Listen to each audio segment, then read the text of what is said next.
ప్రస్తుతం మనం కాకరపాడు గ్రామం అయినటువంటి గ్రామంలో ఉన్నాం. నవపేట మండలం వస్తుంది. ఇక్కడ చూసుకుంటే జడ్చర్ల నియోజకవర్గంలో అనంతురెడ్డి సార్ని గెలిపించడానికి అయితే రాజన్న సీనియర్ కాంగ్రెస్ నాయకులు అయితే ఉన్నారు. వారిని చూసుకుంటే మొత్తం మీద బీఆర్ఎస్ గవర్నమెంట్ 10 సంవత్సరాల పరిపాలన చేసింది. ఇప్పుడు గత 8 సంవత్సరాల కాంగ్రెస్ గవర్నమెంట్ ఎట్లా ఉంది, 10 సంవత్సరాల బీఆర్ఎస్ గవర్నమెంట్ ఎట్లా ఉంది, అసెంబ్లీ ఎలక్షన్లో ఎమ్మెల్యేని గెలిపించడానికి అయితే ఈ కాకరపాడు కాంగ్రెస్ కార్యకర్తలు కానీ నాయకులు కానీ ఎట్లా కష్టపడ్డారు. బీఆర్ఎస్ గవర్నమెంట్ ఇక్కడ ఉన్నటువంటి సీనియర్ కార్యకర్తలు అయితే చాలా ఉన్నారు. వారిని ఎదుర్కొని కూడా ఎన్నో బెదిరింపులు వచ్చినా కూడా వారిని ఎదుర్కొని కాంగ్రెస్ పార్టీ కోసం ప్రచారం అయితే వేసి ఎమ్మెల్యే అయితే గెలిపించుకున్నారు. వారిని తెలుసుకుందాం ఎట్లా కష్టపడ్డారు, గత ప్రభుత్వానికి ఇప్పుడున్నటువంటి ప్రభుత్వానికి ఎట్లా ఉంది తేడా అనేది వారిని తెలుసుకుందాం. నమస్తే. ఎట్లా ఉందన్న 10 సంవత్సరాల బీఆర్ఎస్ ప్రభుత్వానికి? 10 సంవత్సరాల కింద ఉన్న గవర్నమెంట్కు ఇప్పుడున్న 9 నెలల గవర్నమెంట్కు ఇవాళ మన గవర్నమెంట్లో మన ఎమ్మెల్యే గారు కానీ మన సీఎం రేవంత్ రెడ్డి గారు కానీ మనకిచ్చినటువంటి హామీలలో అన్నిట్లలో ముఖ్యంగా రుణమాఫీ విషయంలో కానీ ఏ ఒక్క మాట చెప్పిర్రో ఆ మాట ప్రకారం మనకు 6 నెలలలోపే మనకు అందజేసిర్రు. గతంలో ఉన్న నాయకులు ఏం చేసిర్రు అంటే ఏడ ఉన్నా ఒక రోడ్డు వేయనికే వచ్చినా ఫోటోలు దిగాలి, ఫోజులు ఇవ్వాలి, కొబ్బరికాయలు కొట్టాలి, ఆ బండలు పెట్టాలి, ఆ బండలు ఆనే బూజు పట్టిపోయినాయి. ఒక గ్రామానికి ఎలాంటి అభివృద్ధి చేయలేదు. కాకర్లపాడు గ్రామం ఏంటంటే లక్ష్మారెడ్డి దత్తత తీసుకొని కూడా గతంలో 9 ఏళ్ళు ఆయన పాలించిన అటువంటి టైంలో కూడా ఏం చేసినంటే ఈడ ఎక్కువ మటుకు దళితులు ఉన్నారు, గిరిజనులు ఉన్నారు, తర్వాత చెంచులు ఉన్నారు. చెంచులకైతే నామరూపం లేకుండా చెంచు వాళ్ళనైతే ఈ ఊర్లోనే లేరు అని రికార్డులకు వెళ్ళి తొలగించినటువంటి పరిస్థితులు ఉన్నాయి. తర్వాత వాళ్ళు కుట్లాడి ఇంద్రమ్మ ఇండ్లు ఇచ్చిర్రు. వాళ్ళకు ప్రభుత్వంలో వాళ్ళకి ఎలాంటి పొలాలు లేకుంటే కూడా పొలాలు ఇస్తామని మాట తప్పిర్రు. కాబట్టి ఇవాళ బీఆర్ఎస్ వాళ్ళకు దెబ్బతీసింది అదే కారణము.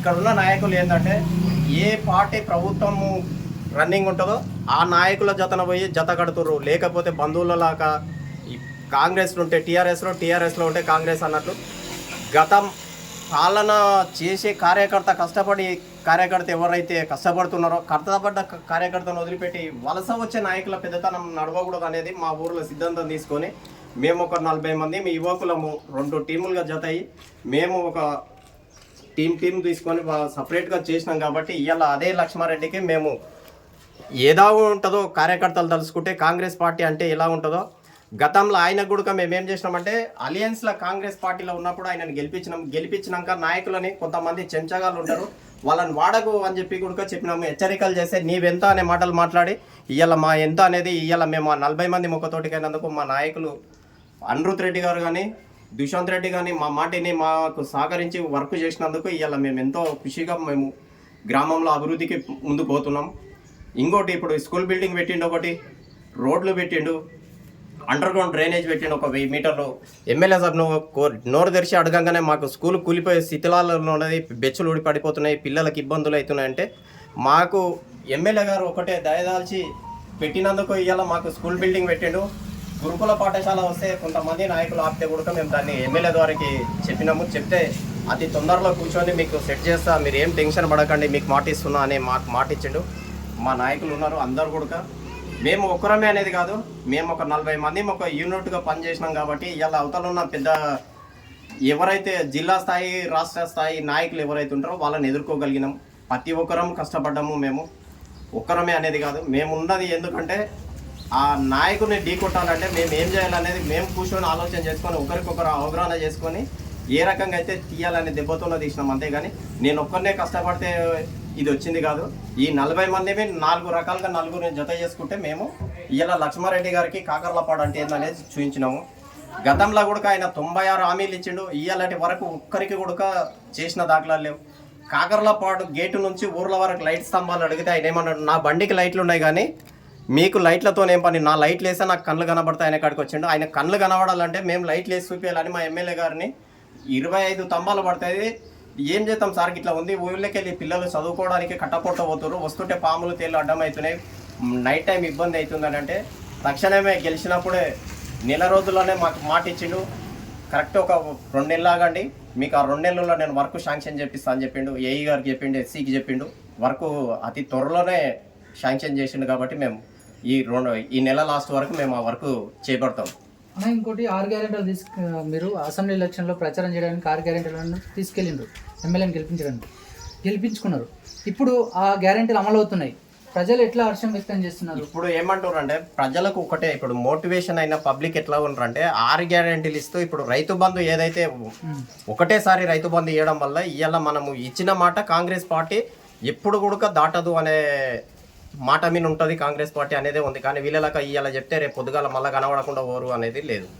కాంగ్రెస్ పార్టీ మాట ఇస్తే ఖచ్చితంగా పనిచేస్తుంది అనేది పబ్లిక్ ఉంది. రాబోయే ఎలక్షన్లో కూడా ఇదే రకంగా మనం వర్క్ చేస్తే రేపు మనకు ముందడుగు వేయడానికి ఉంటుంది. ఇంకోటి, మీరు ఈ లోకల్ బాడీ ఎలక్షన్లలో మీ కాంగ్రెస్ సీనియర్ నాయకులు కార్యకర్తలు అందరు కష్టపడ్డారు కాబట్టి ఇప్పుడు మీరు కాంగ్రెస్ పార్టీ ఆదేశిస్తే పలానా వ్యక్తి అయితే సర్పంచ్ కానీ ఎంపీటీసీ కానీ బాగుంటుంది అని అంటే మీరు గెలిచిన తర్వాత ఈ ఊరికి ఏ అభివృద్ధి కార్యక్రమాలు చేసుకోగలుగుతారు? మేము ఎమ్మెల్యే గారు పిలిచి మీరు పలానా వ్యక్తిగా సర్పంచ్ ఉండండి, ఎంపీటీసీ ఉండండి అని పేర్లు చెప్తే మేము ఆయన చెప్పిన మాటకు శిరసా వాయించి వర్క్ చేస్తాము. గెలిపించుకొని ఆయనకు మా ఊరికి వెళ్ళి ఆయనకి ఎంత అయితే మెజార్టీ ఇచ్చినామో మా ఊరి కార్యకర్తగా నిలబెట్టుకున్నాక వాళ్ళకు కూడా కష్టపడి మేము పనిచేస్తాము. మా మాట మీద మేము మాట నిలబెట్టుకోగలుగుతాము. ఇంకోటి అభివృద్ధి చేయాలంటే మాకు అండర్ గ్రౌండ్ డ్రైనేజీ సిస్టమ్ చాలా బేకారు ఉంది. మా ఊరి వ్యవస్థ గేట్ కాడ నుంచి ఊర్ల వరకు 1 కిలోమీటర్ ఇప్పుడు ఏదైతే కరెంటు చెప్పినామో ఆ కరెంటుది మాకు మెయిన్ సమస్య ఉంది కాబట్టి దాని నుంచి చేపియాలి. ఇంకోటి గురుకుల పాఠశాల వచ్చింది. ఆ గురుకుల పాఠశాలని ఎమ్మెల్యే ఆధీనంలోనే మేము స్వాధీనం చేసుకొని మా ఊరికి తెచ్చుకోవాలనేది మా కోరిక. గత పాలకులు ఏం చేశారంటే ఎమ్మెల్యేల దగ్గర పోయి వచ్చినాయన్నీ బయటికి సబ్స్టేషన్ వచ్చినా బయటికి అమ్ముకున్నారు. ఒక గురుకుల పాఠశాల వచ్చిందంటే చర్చర్లకు అమ్ముకున్నారు. ఒక బిల్డింగ్ వచ్చినాయంటే అమ్ముడకు పోయి ఈ రకంగా చేసారు గత టీఆర్ఎస్ నాయకులు. కానీ ఇదే విలేజ్ నుంచి వైస్ ఎంపీపీగా చేసిన నాయకుడు ఏది వచ్చినా దానికి పెద్ద తలకాయగా ఉండి చక్రం తిప్పి దాన్ని నాశనం పట్టించండి. ఈ ఊరికి ముందుకు రానియలేడు కాబట్టి ఇలా మేము 40 ఏళ్ళ నుంచి మా పార్టీని కాపాడుకుంటున్నాం కాబట్టి ఈ రోజుకైనా మేము ఈ ఉన్న 40 మంది ఇదే లెవెల్గా రేపు పెద్ద మనిషిగా ఎవరిని నిర్ణయించినా వాళ్ళ ఎంబడి మేము పనిచేయడానికి సిద్ధంగా ఉన్నాం. ఇక్కడ ఉమ్మడి మహబూబ్నగర్ నుంచి చూసుకుంటే ఒక సీఎం రేవంత్ రెడ్డి గారు సీఎంగా ఉన్నారు. ఉమ్మడి మహబూబ్నగర్ ముద్దుబిడ్డ, మీరు ఎట్లా చూస్తారు? మేము ఇప్పటి వరకు మేము ఏంటంటే మా కుటుంబంలో పెద్ద నాయకుడు మాకు ఎలాంటి ఆదేశం ఇచ్చినా మేము దాని మీద మేము పనిచేసినాము. ఆయన వరకు మేము చేసినాం. కానీ మొన్న ఒకటి ఏంటంటే మాకు చిన్న చెడుపు ఏం జరిగిందంటే ఒకటి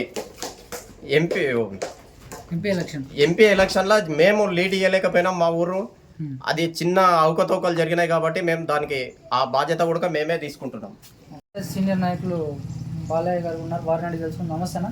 నమస్కారం సార్. ఎట్లా ఉంది ఊళ్ళో కాంగ్రెస్ గవర్నమెంట్ వచ్చిన తర్వాత? గత కాంగ్రెస్ గవర్నమెంట్ మల్లరావు బై ఎలక్షన్లో గెలిచి నవపేట మండలంలో తెచ్చల నియోజకవర్గంలో గెలిచడం జరిగింది. అప్పుడు అభివృద్ధి అంటే ఓమాల్ సబ్ స్టేషన్ కానీ, కార్కొండ సబ్ స్టేషన్ కానీ, తీయలపల్లి సబ్ స్టేషన్ కానీ, కార్కొండ సబ్ స్టేషన్ కానీ ఇవన్నీ శాంక్షన్ చేసి మరి రైతులకు మరి అడిగిన వెంటనే ప్రతి 5 మోటార్లకు కానీ, 4 మోటార్లకు కానీ, 3 మోటార్లకు కానీ ట్రాన్స్ఫారం ఇచ్చిన ఘనత అంటే డాక్టర్ మల్లరావు గారికే దక్కింది కాంగ్రెస్ ప్రభుత్వంలో. కాబట్టి మరి టీఆర్ఎస్ గవర్నమెంట్లో మరి ఎస్ఎస్టీ బీసీ మైనార్టీలను ఏ విధంగా మోసం చేసిందంటే మరి ఎస్సీలని మరి 3 ఎకరాల భూమి ఇస్తామని, దళితుని సీఎం చేస్తామని, మరి ఇంటికి ఒక ఉద్యోగం అని, మరి నీళ్లు నియామకమాలని అని చెప్పి ఈ విధంగా మరి భూ సర్వే అని మరి జనాభా సర్వే అని చెప్పి చెప్పేమో మండలానికి 2 వయసులు పెట్టింది, గ్రామానికి 10 బెల్ట్ షాపులు పెట్టించింది.